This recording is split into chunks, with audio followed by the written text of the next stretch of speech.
Okay. We're just about ready.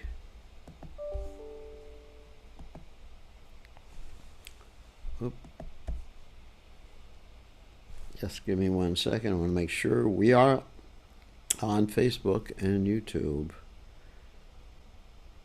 So I don't want to take a chance that we didn't do it like the other night.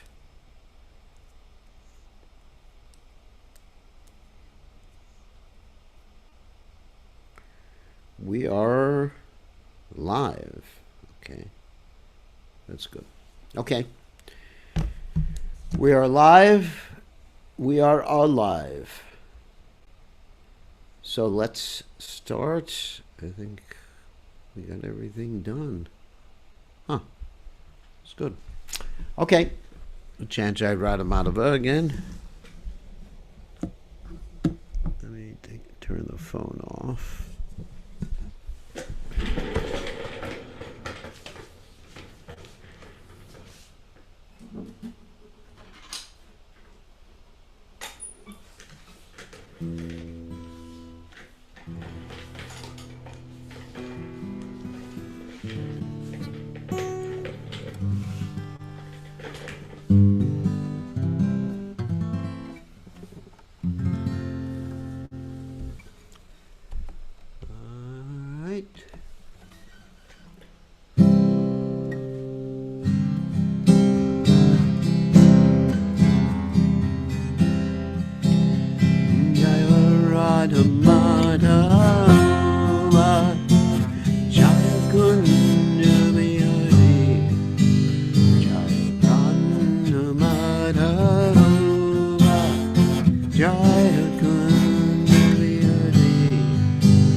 Jai Om Vishnupad Paramahansa Parvati also Tata Sutashi Shima His Divine Grace Abhaya Charanada Bhaktivedanta Goswami Srila Prabhupada Ki Jai.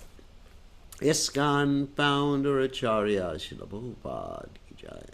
Anantakoti Vaishnava Vrinda Ki Jai. Namacharya Srila Haridas Thakur Ki Jai.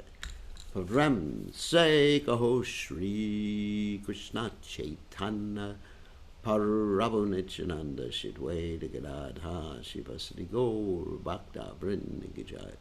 Shri Shri Radhakrishna Gopi Gopinath Shyam Kund Radhakunda Giri Govardhan Ki Jai. Vrindavanam Ki Jai. Maturanam Ki Jai. Jagannath Swami Ki Jai. Yamunamai Ki Jai. Srimati Lasadevi Ki Jai. Samaveda Bhakta Vrinda Ki Jai. Gaur Premananda Hari Hari Bol. All glory is the assembled devotees.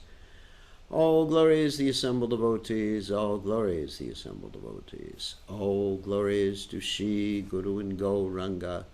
Srila Prabhupada Ki Jai. Nama Om Vishnupadaya Krishna Prastaya Bhutale Srimati Bhaktivedanta Swamini Namani Namaste Saraswati Devi Gauravani Pracharane Nivishesha Shunyabadi Pasjacha Deja Tarane.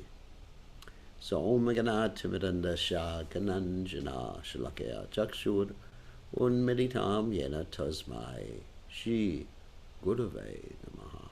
I offer my respectful obeisances unto the lotus feet of my spiritual masters, Divine Grace A.C. Bhaktivedanta Swami Srila Prabhupada, who so kindly opened my eyes with the torchlight of knowledge while I was blinded in the darkness of ignorance. So we are continuing our study of the Caitanya Caritamrta, Krishnadas Kaviraj Goswami's epic work.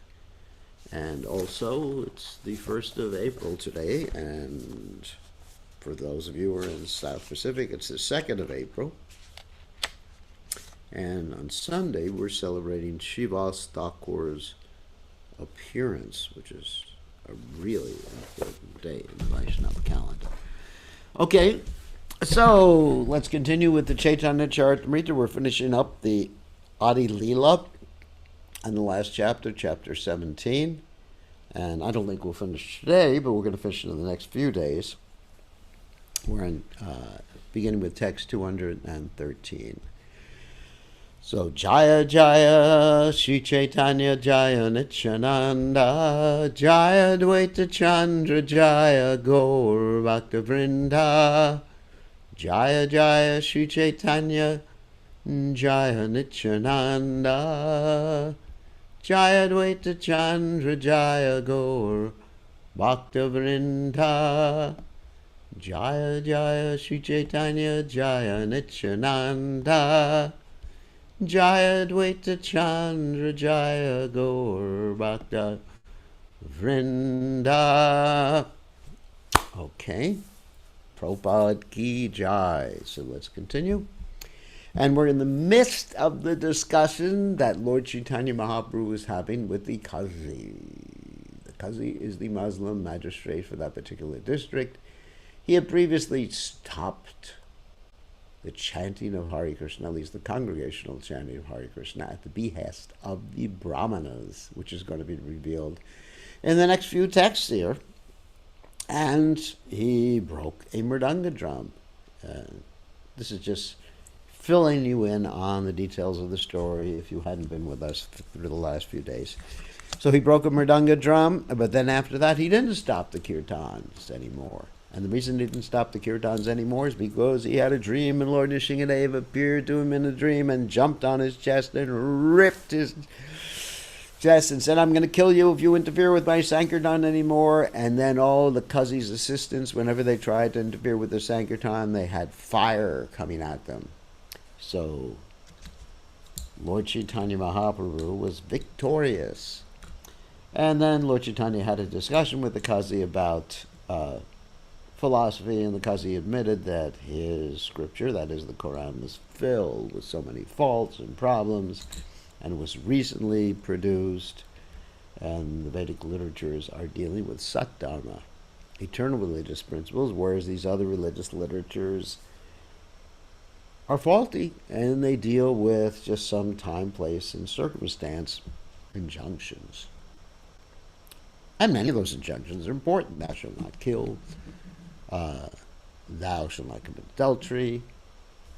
And as I mentioned in the previous class, one of those injunctions I disobeyed, which was honor my father and mother. Actually, I honored them, but I didn't listen to them, because really honor means to listen.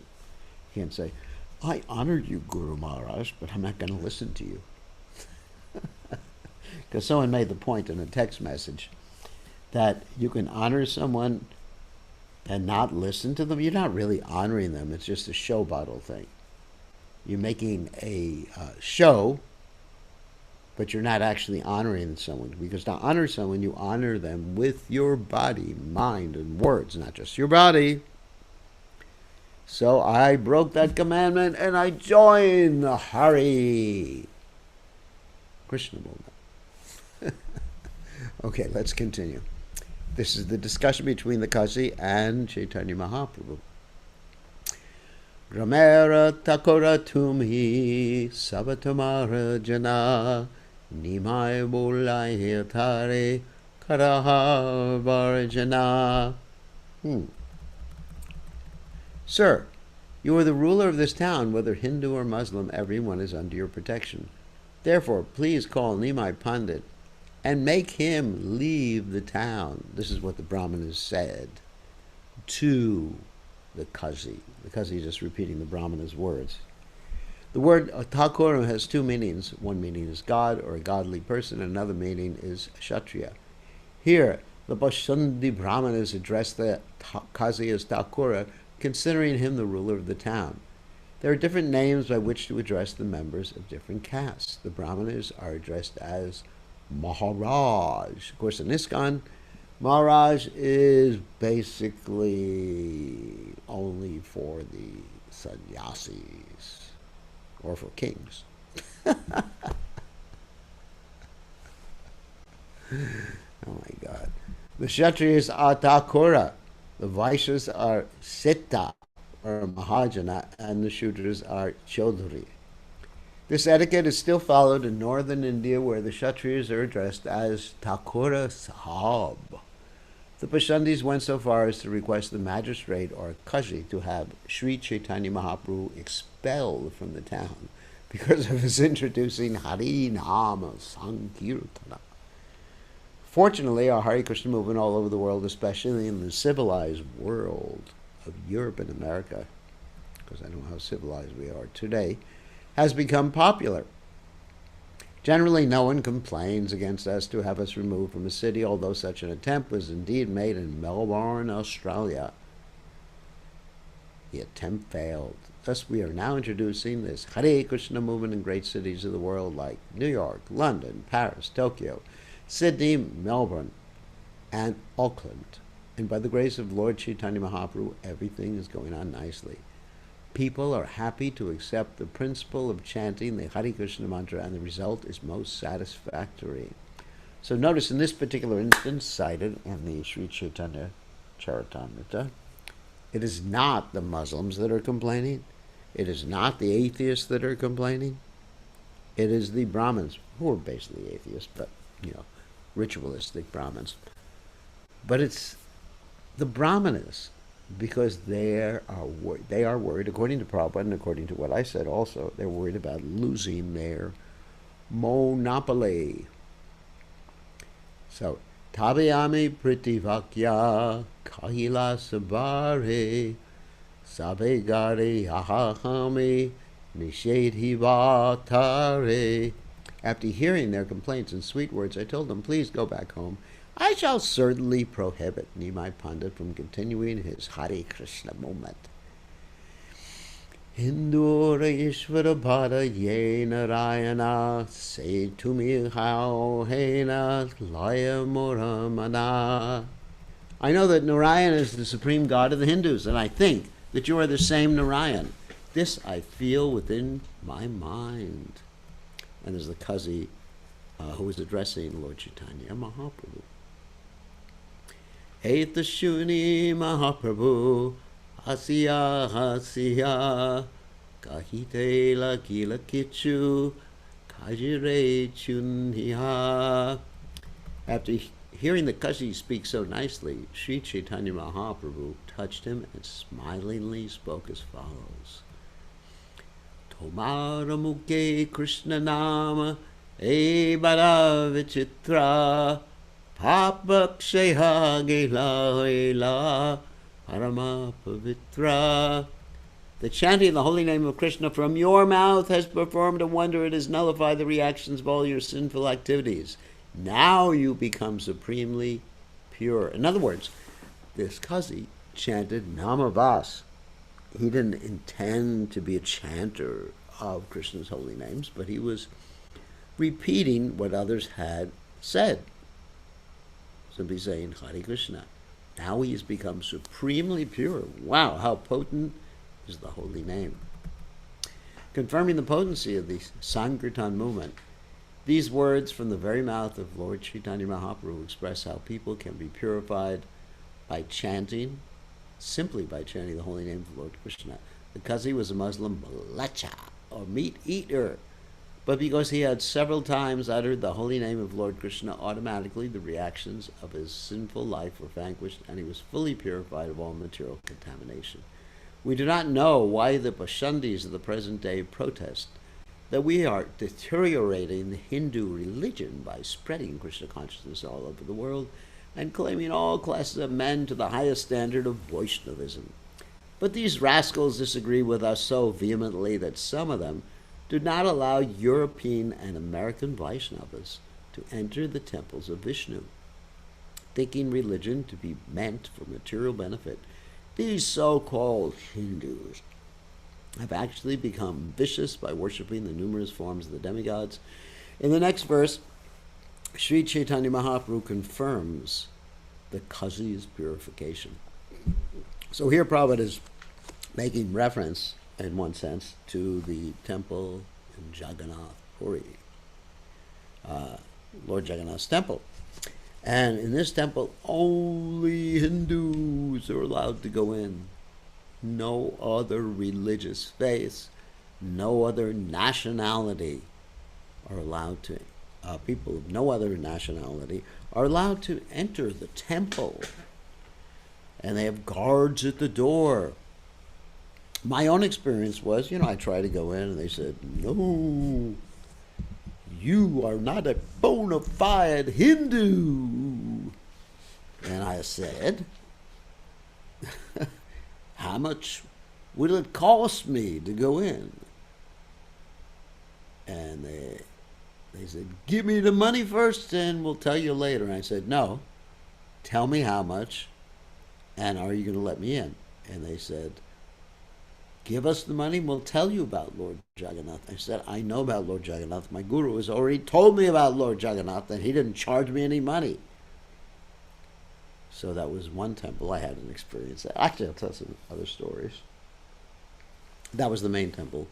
And also the Gundicha temple, which Lord Jagannath goes to during the Rath Yatra festival. And there was another temple called the Shakshi Gopal temple, which has similar restrictions. I was visiting the temple along with some friends who were from India. So one of my friends went in and said, I'm a Brahmin from Kashmir. Okay, go in and see the deities. Another said, I'm a Brahmin from Gujarat. And I said, okay, go in. And I went to the door and I said, I'm a Brahmin from New York. And they said, get out of here. And I said, if you don't let us in, don't let me in, Krishna's going to punish you. They didn't pay much attention, but a few seconds later, a thunderbolt struck the ground about 15 feet from the door of the temple. Boom! Kaboom! It went. Kaboom, that's a good thing. Anyway, so it went kaboom, and I said, Lord, not Jagannath, but Krishna's angry with you. Let me in. They didn't pay attention. Then a second thunderbolt hit the ground, and they still didn't let me in. So in other words, they didn't even take Krishna's direction to let me in. I mean, that's how determined they were. Here's another story about going into the temple of Lord Jagannath. One of my godbrothers, Bhakti Tirtha Maharaj, wanted to see Lord Jagannath, and because he has darker skin, it was really easier for him to go in. So he actually covered his head, with a shawl, went in, and they thought, he's Hindu, so they let him in. He saw Lord Jagannath, and he got out. And then he thought, let me go in a second time to see the deity. This time he got caught, and they were running after him with sticks as if to beat him, and he jumped over a wall and escaped. And then Prabhupada said to the, many times he visited Jagannath Puri, and each time he was asking the pandas, that is like the tour guides of the temple, to let us into the temple. And one time Prabhupada said, if they do not let us into the temple to see Lord Jagannath will come out and be part of our temple. And therefore, Lord Jagannath is all over the world in all of our different temples. Very, very interesting. These people are so attached to ritualism that one time they went to the courts in India to stop us from doing Rath Yatras on different days than the actual Rath Yatra in Jagannath Puri. They actually took out court cases against us. Whew. Amazing. So attached to different rituals. And even the first time I went to Jagannath Puri, they had hotels that were only for Hindus, and they had hotels that are only for foreigners. Talk about being discriminated against. So this is just nonsense. We're not the body. Everybody's a devotee of Krishna. And some people know, some people don't know. And if someone is a devotee of Krishna, regardless of the body, gender, what gender they've chosen or what gender they've been born with, they have a right to take up Krishna consciousness. It's a legal right, it's a spiritual right, it's a moral right, it's an ethical right, that everybody has a right, equal right to service for the Supreme Personality of Godhead, regardless of national origin, regardless of family, regardless of gender, or even what gender you've chosen. You have a right. So, Hare Krishna Narayana, Lila Tina Nama, Bara Bhagyavan Tumi, Bara Punyavan. Because you have chanted 3 holy names of the Lord, Hare Krishna and Narayana, you are undoubtedly the most fortunate and pious. Here the Supreme Lord Sri Caitanya Mahaprabhu confirms that anyone who chants the holy names, Hare Krishna and Narayana, without offense, is certainly extremely fortunate. And whether Indian or non-Indian, Hindu or non-Hindu, he immediately comes to the level of the most pious personality. We therefore do not care about the statements of Pashandis who protest against our movement, making them members of other cities or countries into Vaishnavas. We have to follow in the footsteps of Lord Chaitanya Mahaprabhu, executing our mission peacefully, or if necessary, kicking the heads of such protesters. And actually in the case of Prabhupada's spiritual master, Bhaktisiddhanta Saraswati Thakur, who is also making people from different castes, that is, birth castes, into Brahmanas and sannyasis, we find similar opposition. In fact, there was so much opposition to Srila Bhaktisiddhanta Saraswati Thakur that when he would take groups of pilgrims around the Holy Land, sometimes the storekeepers would shut all their doors and not sell anything to them. And sometimes there would be rocks thrown at them. And one time, there was an attempt on Srila Bhaktisiddhanta Saraswati Thakur's life. They offered the police chief a bribe to look the other way, and the police chief, of course, not wanting to be part of this nefarious activity of killing a great devotee, went to Bhaktisiddhanta Saraswati Thakur and revealed what was supposed to happen. And therefore, Srila Bhaktisiddhanta Saraswati Thakur changed clothes with one of his disciples, Keshava Maharaj. So, in this way, Bhaktisiddhanta Saraswati Thakur was able to escape. And that's how much animosity there is sometimes against this idea of social equality, egalitarianism. So we in the Krishna consciousness movement are propagating this egalitarianism, that everyone is equal. Yastu sarvani bhutane atman evanu pashati sarva bhutesha chatmanam tatoga nabhagigupshate. Everyone is of the same quality. Everyone has the same rights, regardless of gender or any of these other points that we made before. And if you restrict someone because of their body, even though they have the capacity, then that is demoniac. That's true. If I have the capacity to do something, and I can do that, and I'm willing to do it, and you say, because you have a particular body, it's like saying, because your nose is too big, you cannot be a guru. Gurus are only supposed to have noses of a certain size, or hair of a certain color, or be born in a certain constellation. This is a bunch of CRAP. So, all right. Sorry for the French. Eta shuni kazira dwi chakshe pani pani prabora charana chuni bale priyavani. After the Kazi heard this, tears flowed down from his eyes. He immediately touched the lotus feet of the Lord and spoke the following sweet words. Tumara pasade mora guchila kumati e kripakara yena tumati rahu bhakti. Only by your mercy have my bad intentions vanquished. Kindly favor me so that my devotion may always be fixed upon you. Prabhu kahi ekadana majiye tomaya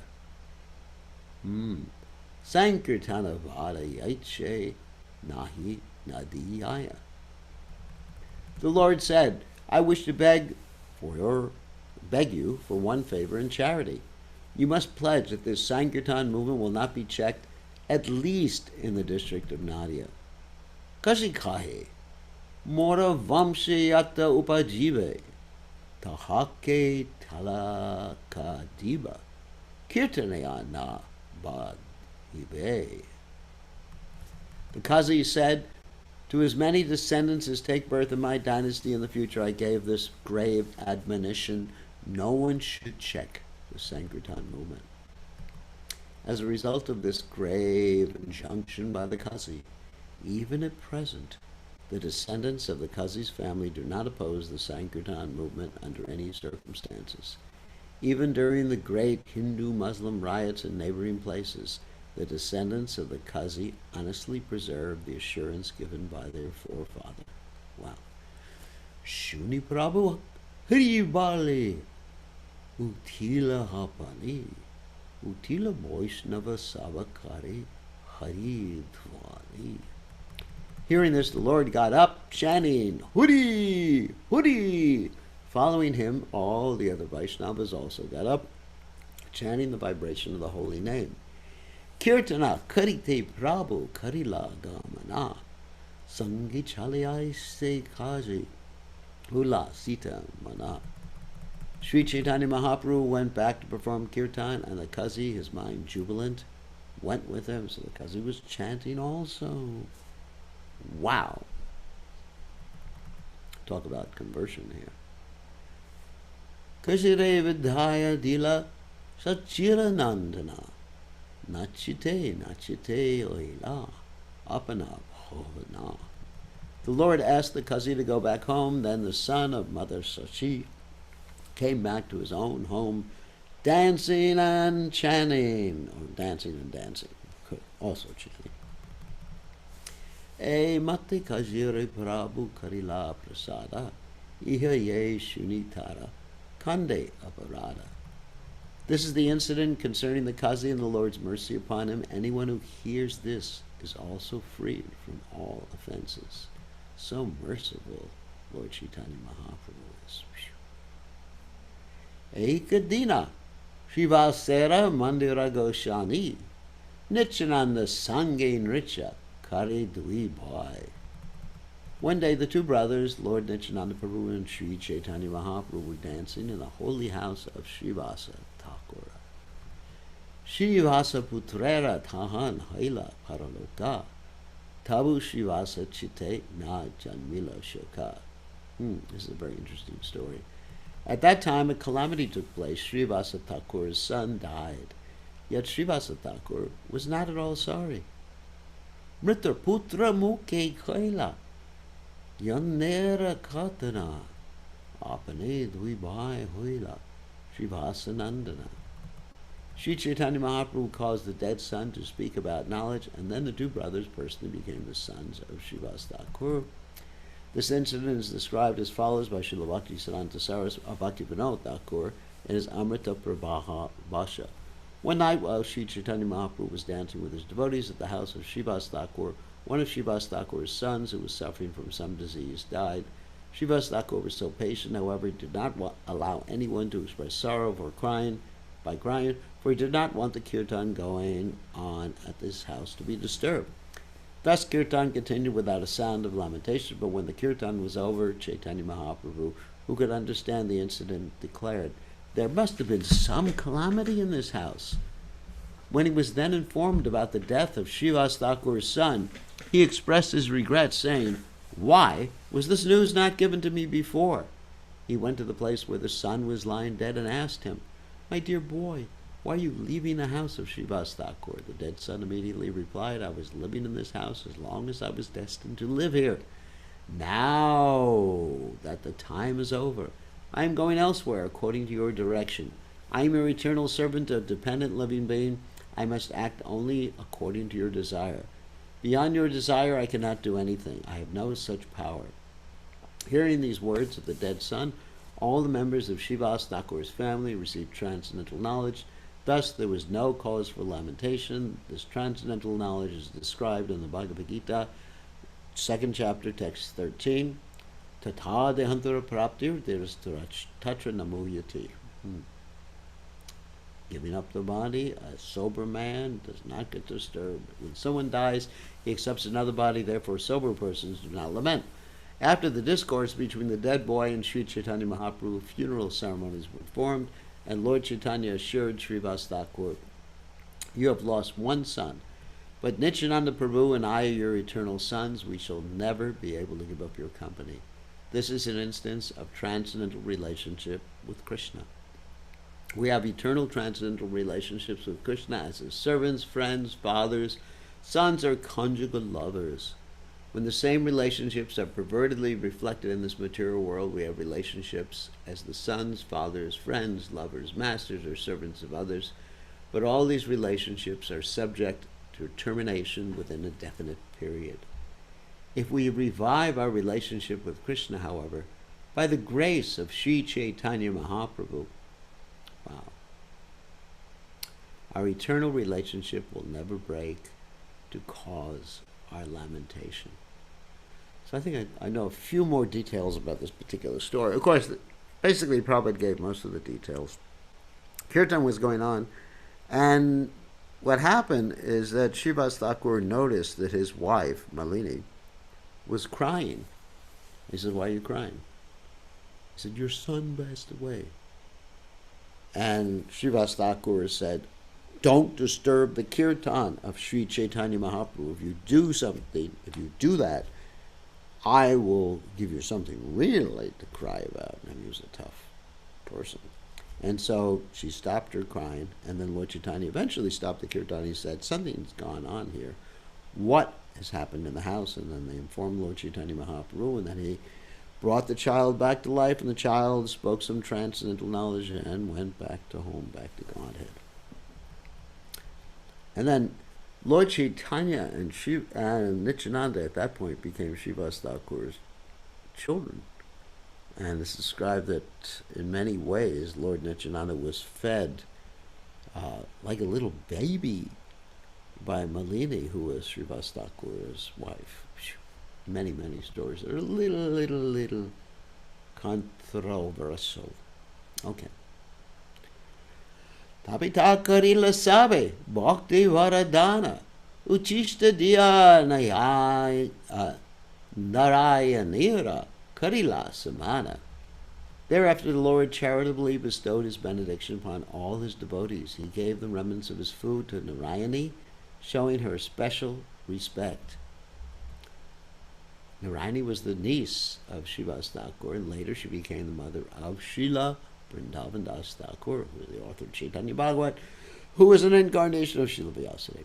In this connection, the Sahajas cite a malicious story that after eating the remnants of Lord Chaitanya's food, Narayani became pregnant and gave birth to Vrindavan Das Thakur. The rascal Sahajas may manufacture such false statements, but no one should believe them because they are motivated by enmity against the Vaishnavas. Shiva Saravastra Snye Taraji Avana Prabhu Dhare Nijarupa Karaila Darshana.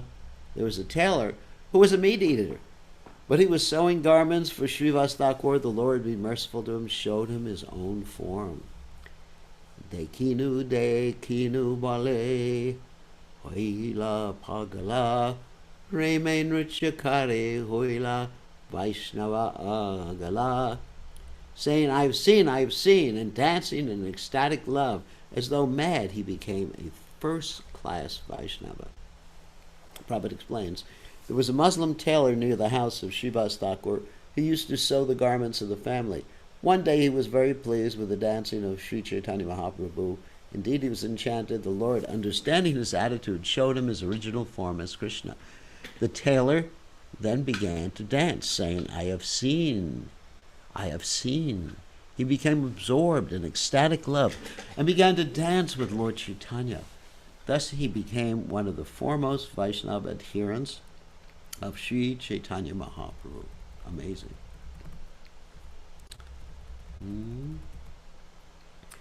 Aveshite Shivasa Prabhu Vamshita Magila Shivasa Kahi Vamshitamara Gopi Hari Nila.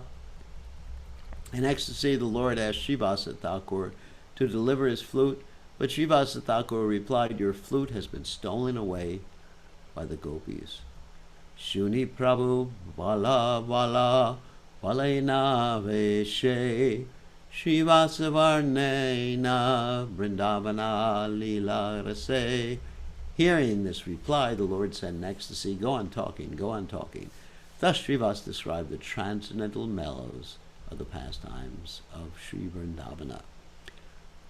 Ratamete Vrindavana Mathurya Varnila Shunya Prabhorachite Ananda Vadila. In the beginning, Srivas Thakur described the transcendental sweetness of Vrindavan's pastimes. Hearing this, the Lord felt great and increasing jubilation in his heart.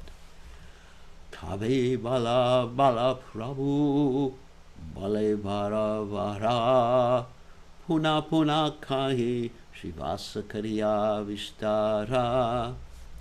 Thereafter the Lord again and again asked him, speak on, speak on. Thus Srivasa again and again described the pastimes of Vrindavana, vividly expanding them. Om Shivadye Gopi Ganera Vane Akarshana Tansabara Sangyaiche Vana Viharina. Srivas Thakur extensively explained how the gopis were attracted to the forests of Vrindavan by the vibration of Krishna's flute and how they wandered together in the forest. Tahi Majje Chaya Ritu Lilaravarnanha Madhupana Rasotsava Jalakeli Katana. Srivas Thakur narrated all the pastimes enacted during the 6 changing seasons. He described the drinking of honey, the celebration of the rasa dance, the swimming in the Yamuna, and other such incidents. Bala bala bali prabhu shunite ulasa Srivasa kahina tavi rasa rasera vilasa. When the Lord, hearing with great pleasure, said, go on speaking, Srivas Thakur described the Rasa Lila dance, which is filled with transcendental mellows. Wow. Kahite shunite ache ratakala khaila Prabhu Shivasera toshi alingana kaila. As the Lord thus requested, and Srivas Thakur spoke, the morning appeared, and the Lord embraced Srivas Thakur and satisfied him. Tabi acharyera gari koila Krishna Lila Rukmini Sarupa Prabhu apane haila. Thereafter, a dramatization of Krishna's pastimes was performed in the house of Sri Chandrasekhara Acharya. The Lord personally took the part of Rukmini, the foremost of Krishna's queens. And of course, these were only pure devotees allowed during the exhibition of these different pastimes. Kabu Durga Lakshmi Haya, Kabu Vachit Shakti, Kateva Simaktagani Dila Prema Bhakti. The Lord sometimes took the part of goddess Durga, Lakshmi, the goddess of fortune, or the chief potency, Yogamaya. Sitting on a cot, he delivered love of Godhead to all the devotees present. Ekadina Mahaprabhura Nritya Havasane Eka Brahmani Asidarila Charane. One day, when Sri Caitanya Mahaprabhu had finished his dancing, a woman, the wife of a Brahmin, came there and caught hold of his lotus feet. Charanara Tuli se Layavaravara Dekhiya Prabhura Duka Ilaha Para. As she took the dust of his lotus feet again and again, the Lord became unlimitedly unhappy. This holding of a great personality as lotus feet is certainly very good for the person who takes the dust, but this example of Sri Caitanya Mahaprabhu's unhappiness indicates that the Vaishnava should not allow anyone to take the dust from his feet. One who takes the dust of a great personality's lotus feet transfers his sinful activities to that great personality. Phew! Unless the person whose dust is taken is very strong, he must suffer the sinful activities of the person who takes the dust. Therefore, ordinarily it should not be allowed. Sometimes in big meetings people come to take advantage by touching our feet. On account of this, sometimes we have to suffer from some disease. As far as possible, no outsiders should be allowed to touch one's feet to take dust from them. Sri Chaitanya Mahaprabhu personally showed this by his example as explained in the next verse. Actually, Prabhupada also said that if someone touches your feet and you can't stop them, you touch them on the head. So by touching on the head, those sinful reactions go back to the person. And they think you're blessing them, but you're just giving them back your sinful reactions, or their sinful reactions. Of course, the one's chanting Hare Krishna, he has no sinful reaction. So make sure that if anyone's going to touch your feet, especially if you're Guru Sannyasi, which happens all the time, make sure that they chant Hare Krishna, Krishna Krishna, Hare Hare, Hare Rama, Rama Rama, Hare Hare. Sekshane Dana Prabhu Gangatipadila, Nityananda Haridasa Dari Utaila. Immediately he ran to the river Ganges and jumped in to counteract the sinful activities of that woman. Lord Nityananda and Haridas Thakur caught him and raised him from the river. Sri Chaitanya Mahaprabhu was God himself, but he was playing the part of a preacher. Every preacher should know that being allowed to touch a Vaishnava's feet and take the dust may be good for the person who takes it, but is not good for the person who allows it to be taken. Therefore, always wear socks. As far as possible, this practice should ordinarily be avoided. Only initiated disciples should be allowed to take this advantage, not others. Those who are full of sinful activities should generally be avoided. Now, Prabhupada is saying this, and there's some instances, like after Prabhupada gives a lecture in a Pondel, that where Prabhupada was surrounded by these big bodyguards, like Brahmananda, big Brahmananda or Gargamuni like that. And they tried to keep people from touching Prabhupada's feet. Then sometimes Prabhupada just let them do it out of his compassion. He just said, just people want to touch his feet, let them do it. It's a little dangerous. Vijaya charyera gare se ratri rachaila ratakale bhakta sabe gare lanat gela. That night the Lord stayed at the house of Vijayacharya. In the morning the Lord took all his devotees and returned home. Ekatini gopi bhave graheta vasya gopi gopi namalaya vishanahana. One day the Lord, in the ecstasy of the gopis, was sitting in his house, very morose in separation. He was calling gopi, gopi. Ekapadyaila Prabhu ke dekite gopi gopi nama shuni lagile balite. A student who came to see the Lord was astonished that the Lord was chanting gopi gopi. Thus he spoke as follows: Krishna nama nala kene Krishna nama dhanya gopi gopi balile vakiva haya punya. Why are you chanting the names gopi gopi instead of the holy name of Lord Krishna, which is so glorious? What pious result will you achieve by such chanting? You'll find out what happened with the student. It is said, Vaishnavera kriya mudra vigneha na ushya. That's from the Caitanya Caritamrta, 23rd verse in the Madhya Lila, text 39, 23rd chapter, text 39.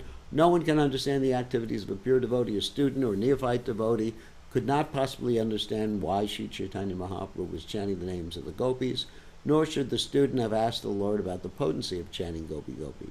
The neophyte student was certainly convinced of the piety and the chanting of Krishna's holy name, but this sort of attitude is also offensive. Dharma, vrata, tyaga, hutadi sarva shubha kriya, samyam api pramadaha.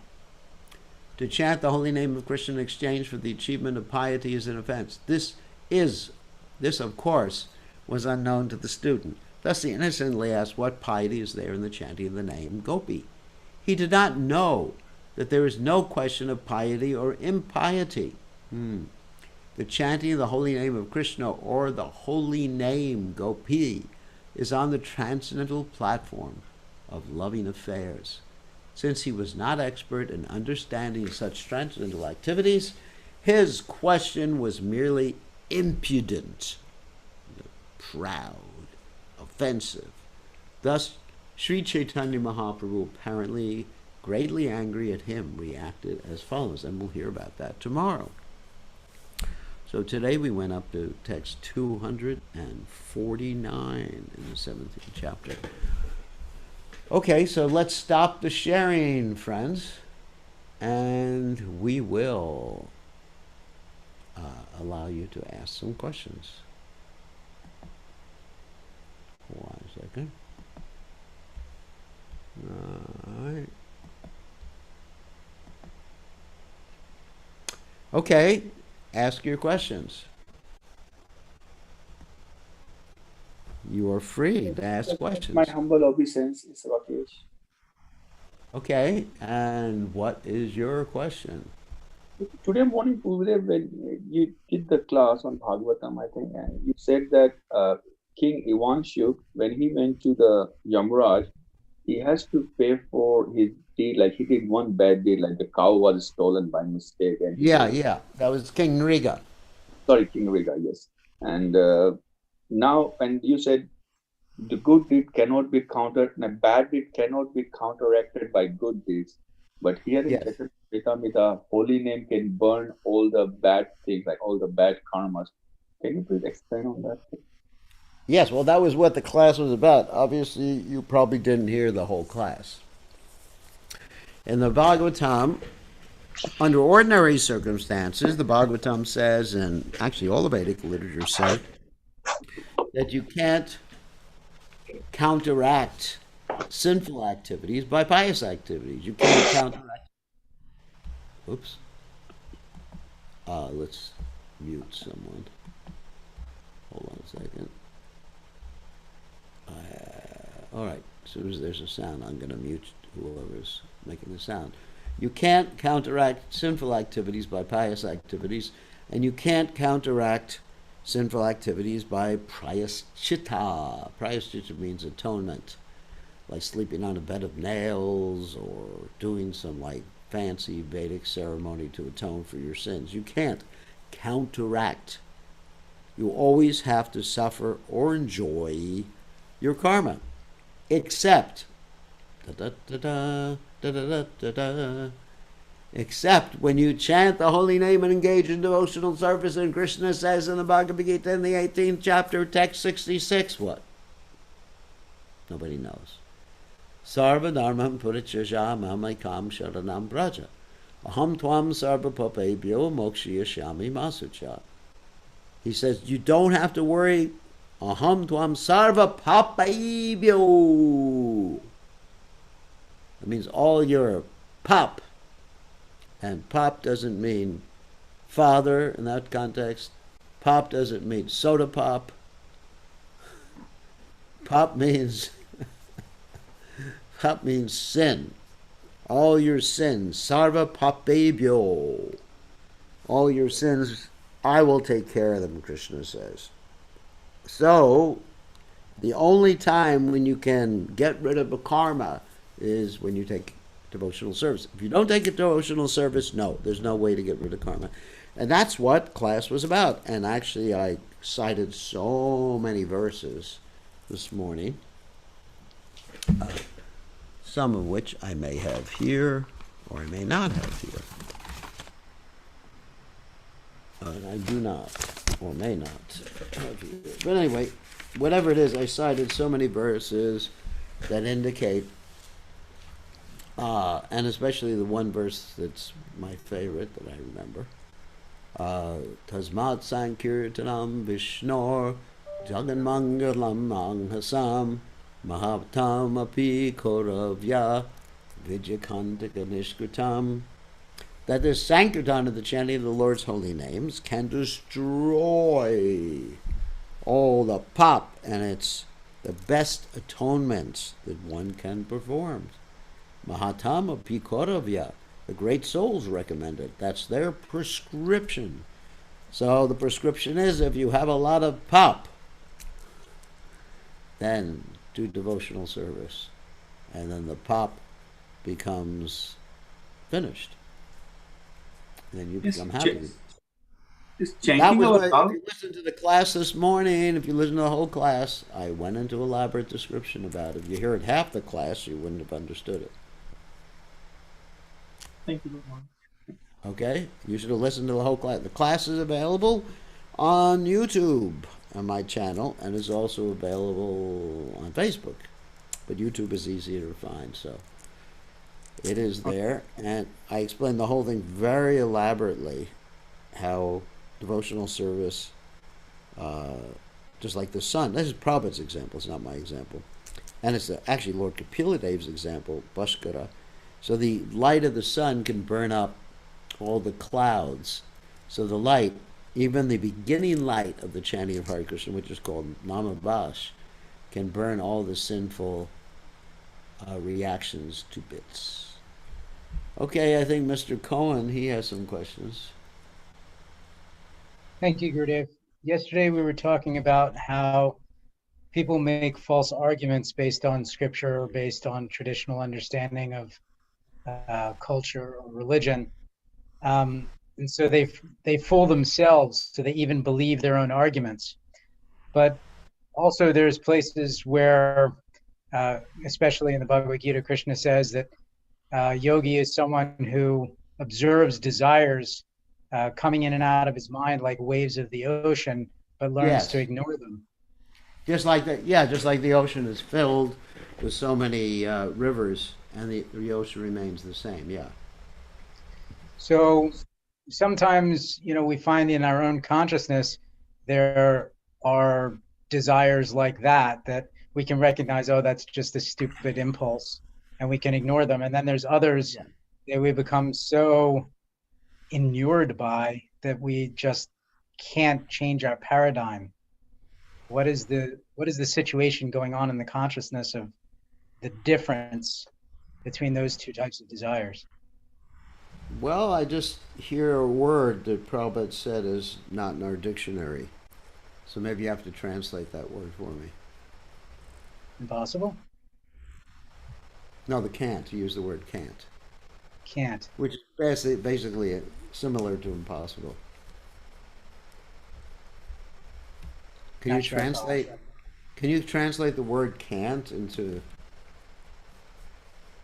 proper Krishna conscious understanding? Uh, well, it refused to. Did I say can't? Won't, Oh, okay. Yeah, so won't, won't. won't. So change your won't into want. Yes, we have so many excuses. This is called denial of responsibility. The devil made me do it. My mind made me do it. My senses made me do it. My conditioning made me do it. My mother made me do it. What else? Something. The weather made me do it. My lust made me do it. What else? Anyone else made us do it? Why is someone addicted to cigarette smoking? Because they're a cigarette smoker.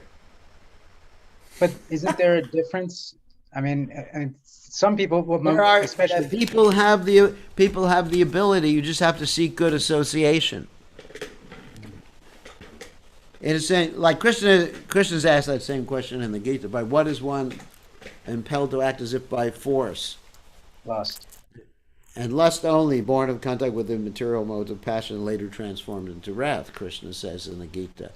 So what that means is that if one seeks good association, let's say if you want to get rid of something, let's say if I was a drunkard or something, don't go to the bar, baby,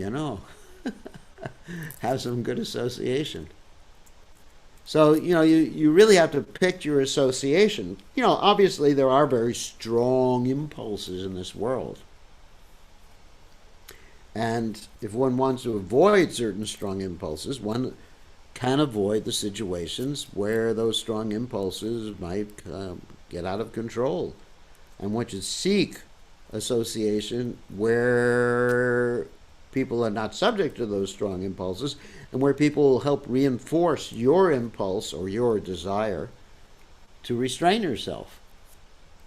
That's called devotee association. Like Prabhupada gave the example of sticks. He said one stick by itself can be broken, many sticks by themselves, not by themselves, many sticks together cannot be broken. Right? Isn't that our philosophy? So you have to Yes. seek there's nothing impossible. If Krishna wants you to do so, I mean, there's certain things that are impossible. Like if I say, Gopal, you should fly in the air. If I put your, what cape? Your Superman cape on you. Or your, what other cape? Green Lantern or Hulk. Then you should be able to do so many things. But, that's obviously, that's an obvious impossible thing. But if the spiritual master orders, the success potency of the Supreme Lord is there within the order and desire of the spiritual master.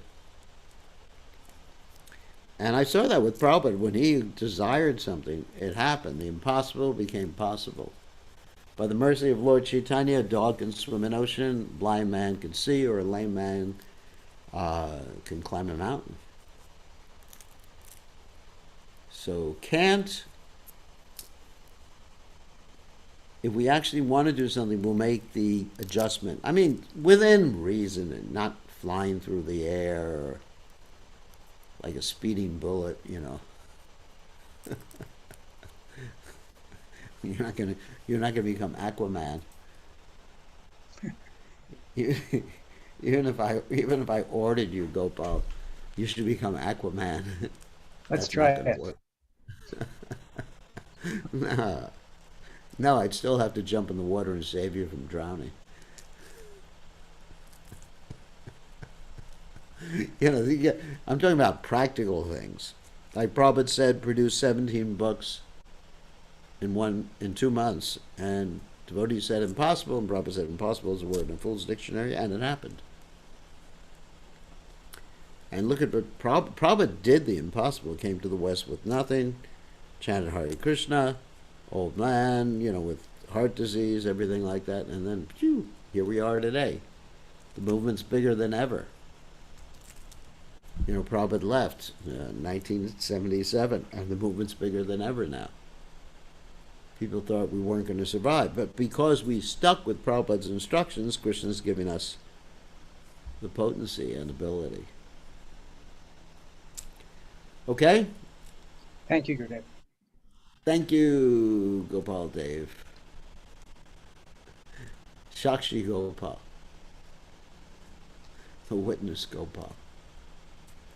Or Ladu Gopal, Shakshi Gopal. So, all right. Who else has a question?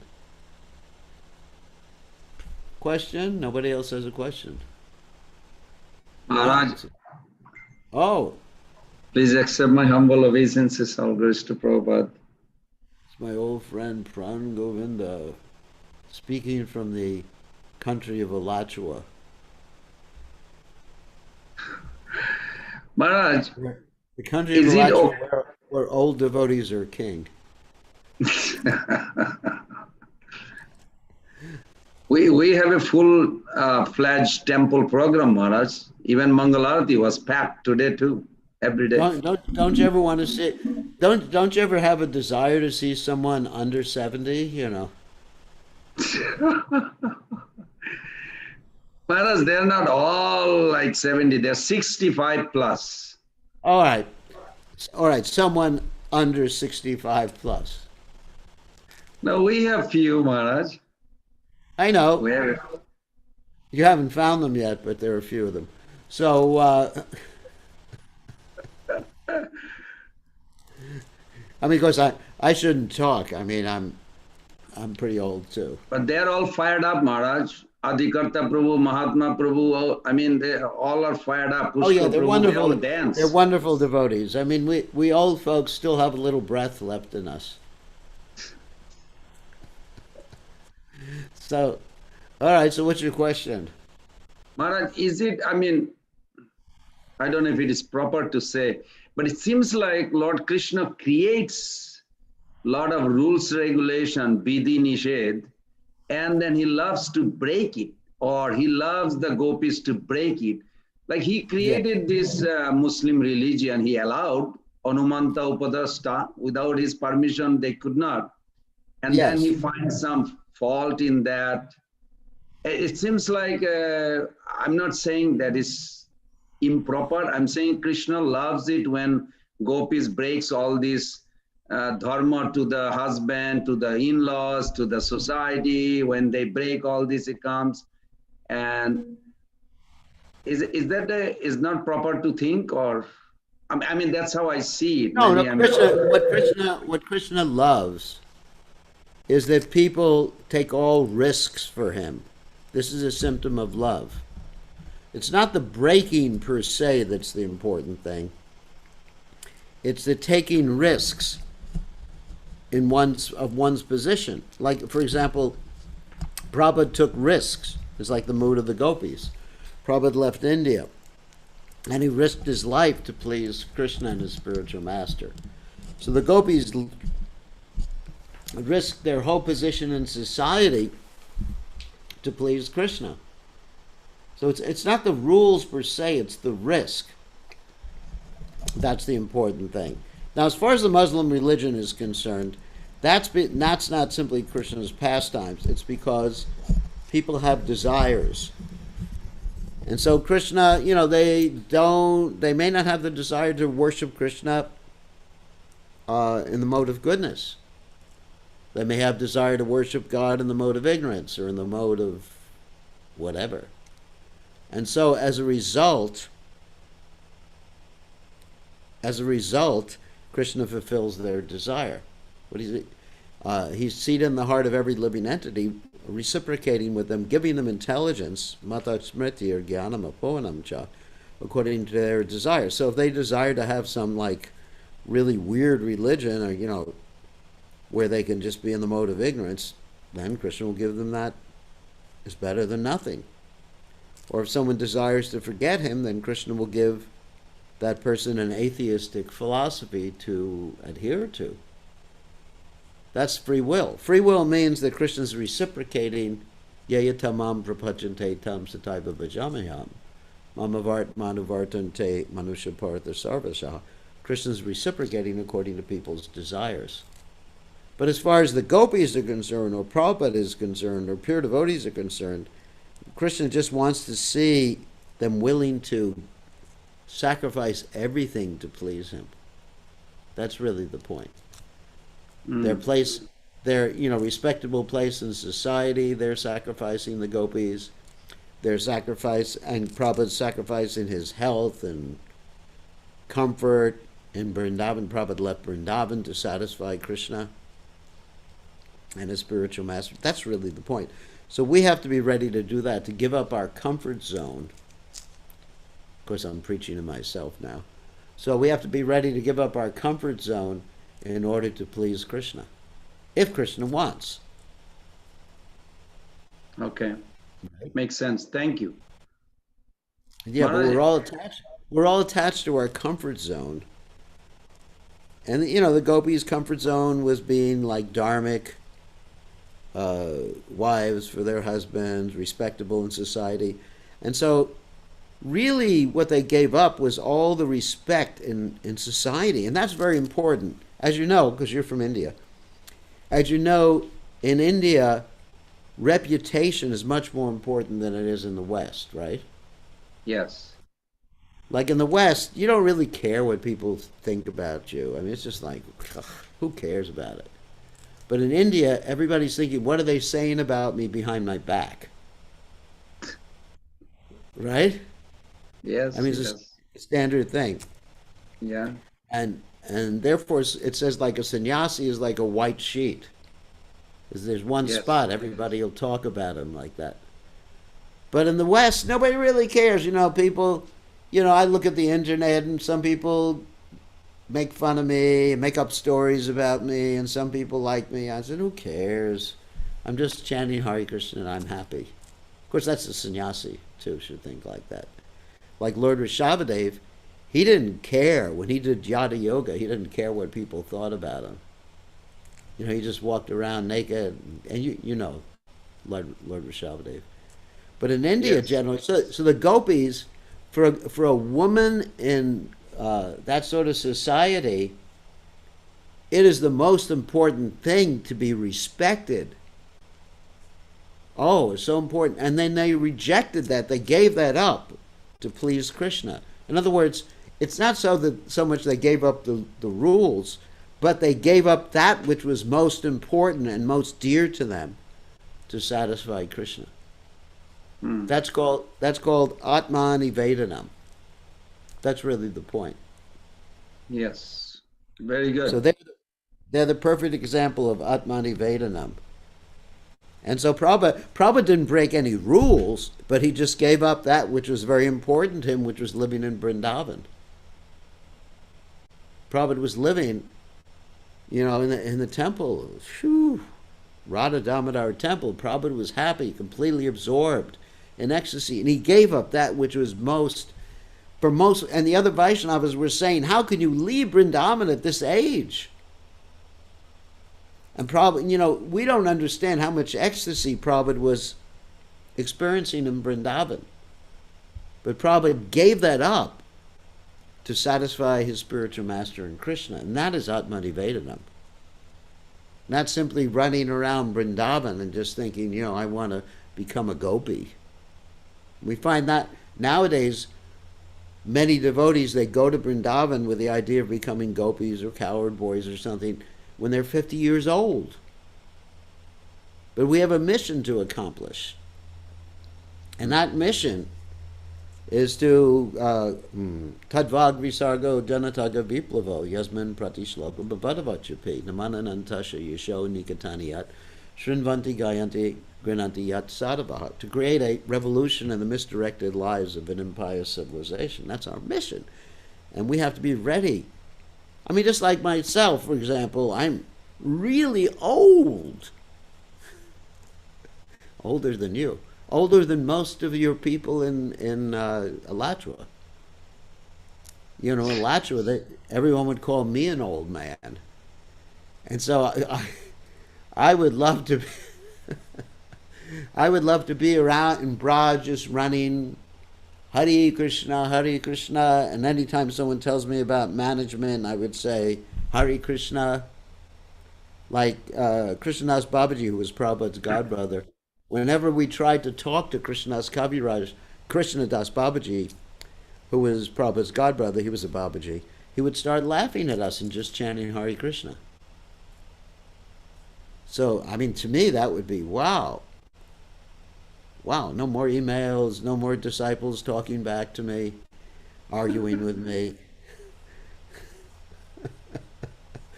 Just like, Hare Krishna, Radha Krishna, Govinda. So, but I'm accepting this at my old age. Actually, I don't feel that old. I feel like a young man. Rupanuga Prabhu is older than you. Yes, he is older than me. That's true. He's older. I'm not the oldest devotee in the movement. That's true. I don't have that claim to fame that I'm the oldest devotee in the movement. But still, I'm serving Prabhupada and I'm happy. And that's really, I'm not saying I'm in the level of Atmanivedanam, but that's Atmanivedanam. Sacrificing what's most important to one in order to please Krishna. And then one becomes happy and ecstatic. Okay, we have to end. It's time to go. We'll see everybody tomorrow. All glories to His divine grace. A.C. Bhaktivedanta Swami. Srila Prabhupada ki